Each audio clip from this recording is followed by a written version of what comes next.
Hello and welcome back to Supposedly Fun. My name is Greg. I am here today for my Friday Reads video. As always, I'm filming this on a Friday. It will be posted on a Saturday.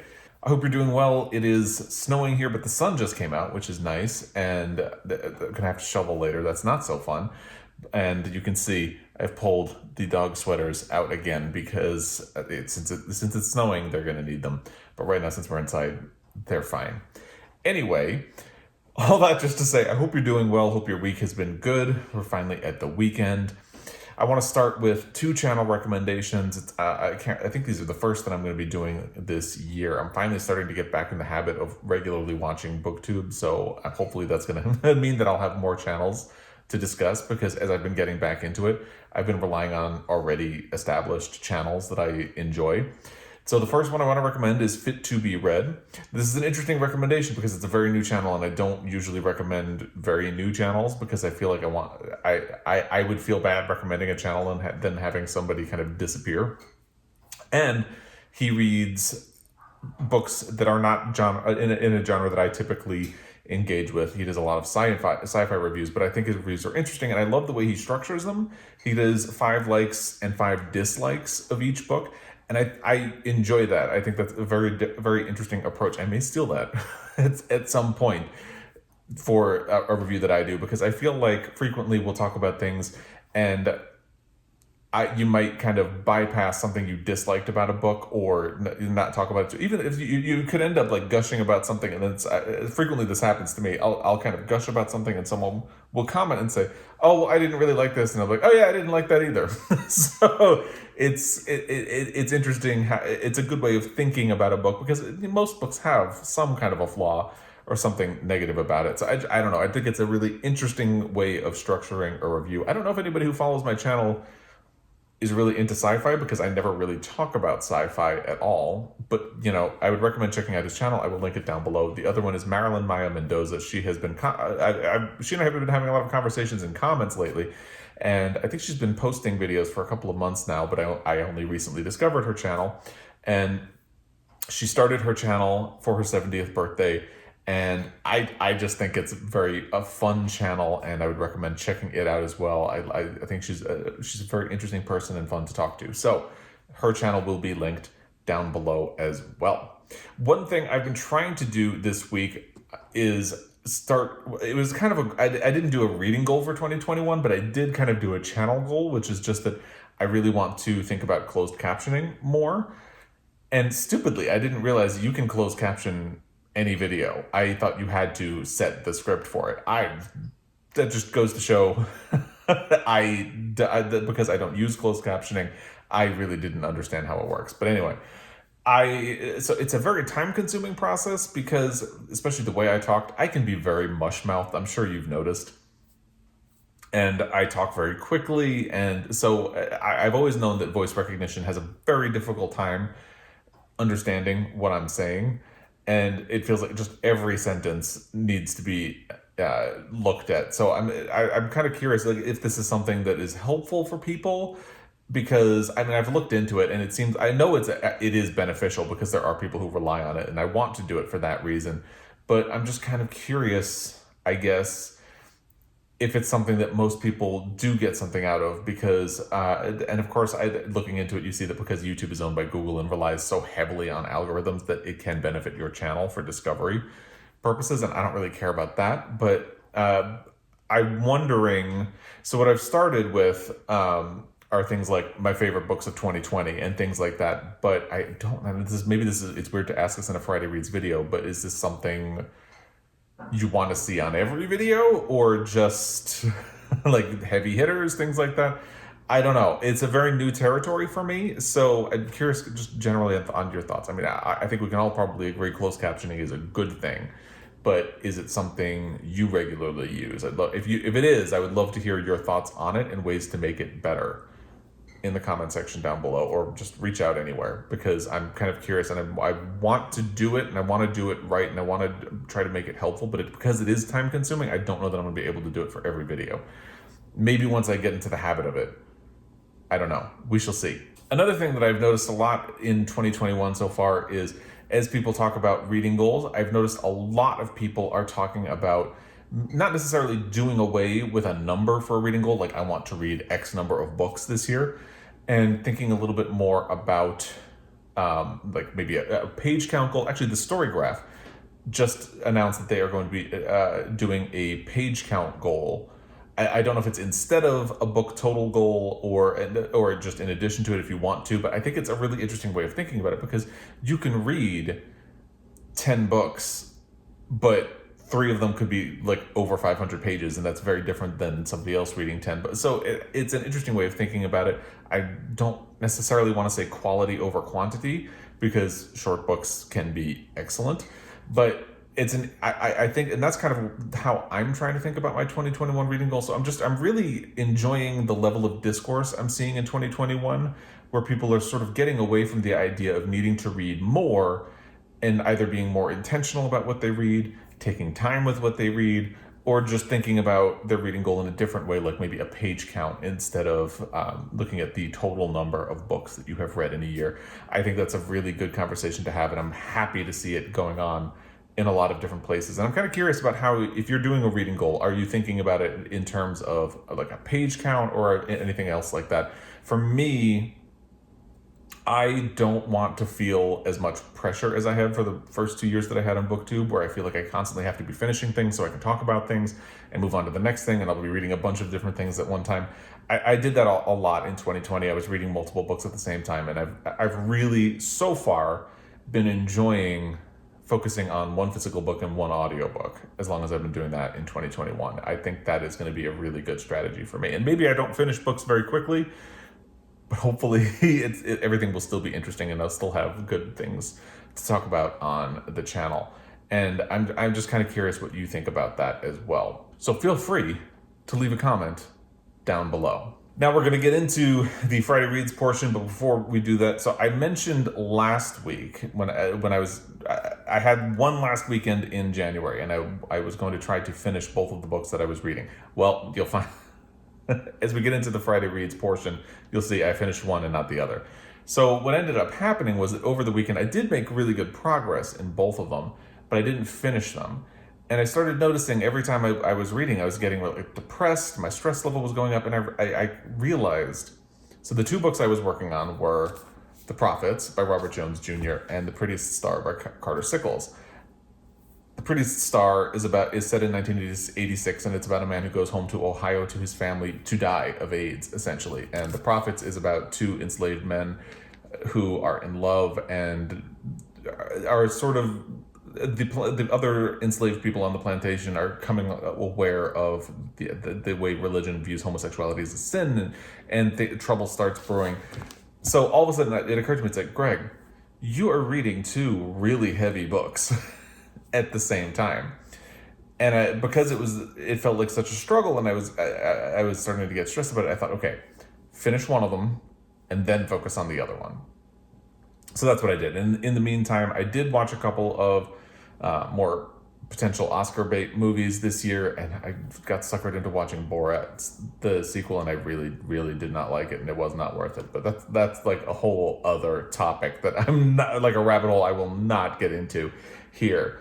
But also, I decided to balance the heavy reading with fun viewing. So I started watching Schitt's Creek. I know I'm late to the party. I'm always kind of late to the party when it comes to TV shows, but especially when they get later in the run or they announce that they're going to be doing like one final season. I tend to wait, because I think, all right, well, when all of the seasons are available for streaming, that's when I'll start the show. And sometimes it does not work. Like I kept telling myself, all right, when Breaking Bad ends, I will finally watch it. And then I never got around to watching it. And actually, I don't feel like I'm missing out on too much. But anyway, so that was kind of what happened with Schitt's Creek. People kept telling me it was going to be really funny. And so I started watching it this week, and I'm really enjoying it. I know you all already know this, but I'm new to the party. I'm late to the party. And I've really been enjoying it. So unfortunately, that did eat up some of my reading time as well. But again, it was kind of necessary because I really needed that break in the heavy emotion that I was getting from the reading that I'm doing. And that's another reason I'm trying to rethink my reading in 2021 and not feel pressure to finish as much, and make it enjoyable again. So if I'm reading two heavy things at one time, I'm not gonna try to push my way through it. I'm just gonna balance it out. And at some point, my reading speed will probably pick up. Right now, I'm actually kind of enjoying being slow, and that's just gonna be what it's gonna be. So let's get into the actual Friday Reads portion of this video. As I mentioned, I finished one book this week. It was The Prettiest Star by Carter Sickels, and I already told you what it's about. So I did really enjoy this book, and one thing I was really worried about was that it would feel emotionally manipulative. And I think you could read this book and feel like it, but I think this book is actually very honest and raw about the situation, because Brian, the protagonist, he goes back to his family home, and it's not structured exactly in the way you might expect. Like, there aren't those kind of cheesy moments where he teaches his family to think differently. I mean, that does kind of happen for some of the family members, but it doesn't for other family members. And you see ways in which the story is a lot more complicated than the emotional manipulation setup might have been if it was just relying on that. Because you have, say, Brian's sister, who feels a little bit resentful because he moved away. He has this whole life outside of her and the family, and she feels left behind. She had idolized her brother, and then he comes back and he's sick, and she starts running into trouble at school, getting a little bit bullied, and they start getting phone calls at the house from people who are harassing them, and she gets resentful, which is a very teenager thing to do. And the other thing that happens is, especially in a book or in a movie, you always want people communicating because they have to tell each other how they're feeling for you, the reader, to understand. And that's something I always struggle with, and that's part of why I've always kind of been curious about writing. But I think that would be the big struggle, because I feel like a lot of the time there's this contrived sense of communication in order to understand where people are, and that doesn't always reflect what happens in the real world. And this book very smartly does not do that at all. I think one of the most interesting things about it is that the family does what real people do. They sort of silo themselves away from each other. Instead of growing stronger and becoming like a unit, they kind of isolate. They don't communicate with each other. They don't share how they're feeling. They don't really talk about what's going on. And I think that it's sort of a natural thing to do when you're faced with a stressful situation, or something potentially depressing or something difficult. You kind of cut off some of the things that could your support system in a way, and you end up communicating even worse than you would usually. And that's very real and true, and it's very interesting to see it reflected in a book. And I think it's also interesting because so I'm going to talk about historical fiction for a second, because this kind of it's set in 1986. We don't necessarily think of things from like the 80s, 90s as historical, but it's 30 years ago, for better, for worse, coming up on 40 years in some cases, like me. But anyway, so one of the things that I tend to struggle with in historical fiction is that people are given modern perspectives on things. And this can frequently come into place if the historical fiction deals with slavery in any way, because they will adopt this very clear delineation where the good guys are against slavery, the bad guys are not. And in reality, it would have been much more complicated than that, because there would be people who grew up with slavery as an institution probably didn't inherently understand that it was bad. And the reason I'm talking about that here is that Carter Sickels does not go in for that line of thinking, where it's like the good people in the book are understanding and accepting, and the bad people are the ones who are bigoted. They all have a spectrum of understanding.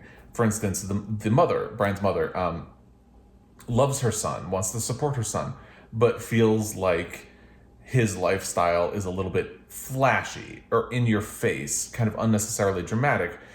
He has a friend who comes to visit, and instead of like bonding with this woman who loves her son and who wants to help out and be there for him, the mother feels resentful because she's flashy, and she kind of pushes the bounds of what the mother can accept. And that's really interesting.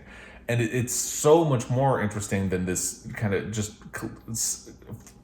foolhardy, easy delineation where everybody's either has all of the good qualities or bad qualities. Because the real world we're kind of a blend of awful and good, every single person. And it's very good to see that reflected in a book. And even Brian struggles with, he does, his voice is kind of missing from the beginning. And I had mentioned that. It's like, it feels odd that we focus a lot more on his sister and his mother and their perspective than his. And his perspective does pick up a lot as the book goes. And I think the really smart thing about that is it lets you get introduced to the world, and it kind of avoids some of the emotional manipulation, because so much of what he's going through is obviously the really heavy stuff. And once it gets to that, it feels more earned in a way. And I really appreciated that. And I had mentioned that I really wanted the perspective of the father. So we have points of view from Brian, his sister, and his mother, and there wasn't a perspective from the father. I am not going to say whether or not the father steps into the story more at the end. I think that's something that if you want to read this book, you should discover on your own without me spoiling anything for you. Needless to say, I cried a lot. I knew I was going to cry once it really got going. But even Brian, once his story comes in, he is a deeply flawed person. And the book understands that, and it doesn't try to martyr him and make him like a good person so you'll be sad. It's like, no, he's a really complicated person. He's done good things. He's done bad things. He doesn't deserve to die like this. And that is so smart and really good. So anyway, I really, really enjoyed this book in the end. It's hard to say enjoyed when, like I said, it was really heavy. It made me cry a lot. But I did enjoy it. I think a lot of it is really smartly done. So I would recommend it if, I'm particularly interested in stories that are kind of set in this time period, because it's a chapter of gay history that a lot of people try not to engage with in an honest way, I feel. And as someone who was alive when this was going on, but was a child, I feel like I always want that honest perspective on it. And it feels like this kind of had that to a degree. And that brings us to the Prophets, which I'm continuing. Like I said, I made a lot of progress. I'm gonna finish this week. By hook or by crook, I will finish it in the coming week. Continuing to really enjoy it. I feel like I shouldn't say too much about it right now, because I'm coming into the end. So I think what I'm going to do is hold off on a lot of comment on the Prophets until I get to, hopefully I'll be done with it by next week. I feel weird making promises, because again, I said last week that I was going to try to have both of them done. I clearly didn't. So there's a chance maybe I won't finish the Prophets this week. If I don't, it's fine. It is what it is. So, but I'm hoping that I'll have more thoughts on this next week, because even if I don't finish it, I'll be much closer to the end. And because right now anything I say would basically be what I have been saying in previous Friday Reads videos, and I don't want to bore you. So I'm continuing to enjoy the Prophets, as difficult as the book, it's as difficult as its subject matter is. It's a very good book, and I think the Prophets and The Prettiest Star could very well, they're strong contenders to be in my best reads of 2021. So we'll see how the rest of the year shakes out in terms of that. So, like I said, my goal is to read one physical book, one audiobook at a time. So in terms of things that are coming up, I finished The Prettiest Star yesterday, and then started catching up on some podcasts. I think I'm just about done with that. So my plan now is to pivot to Just As I Am by Cicely Tyson. That will be the next audiobook that I listen to. And as an added bonus, it kind of ties in with Black History Month. So I've got that extra little checkbox that I can mark off. And by the way, 2021 really needs to stop killing off celebrities who are in their 90s, because Christopher Plummer just died, and it's just take a break, 2021. Please take a break, calm down. We don't have to lose all of them at once. Let's just take a breath. Anyway, so Just As I Am will be the next audiobook that I read. Once I do finish The Prophets, I'll be picking up The Mirror and the Light by Hilary Mantel, because that is for the BookTube Prize, and I want that. It's the biggest book in the round, so I want to try to knock that off the list, so the rest of it will feel a little bit more manageable. That has been my reading week, my week in like watching things and other things going on. I'd love to hear how your week has been, what you have going on in your life. Is it snowing where you are? Are you enjoying 2021 so far? Let me know. Put it in the comment section down below. As always, I really appreciate your time. If you follow along, I say this at the end of every video, but I hope you understand it. Like the comments that people leave, the fact that anybody subscribes or follows along, is kind of insane to me. So thank you. I really do appreciate it. And I hope that comes across. So I will be back. Until next time, happy reading.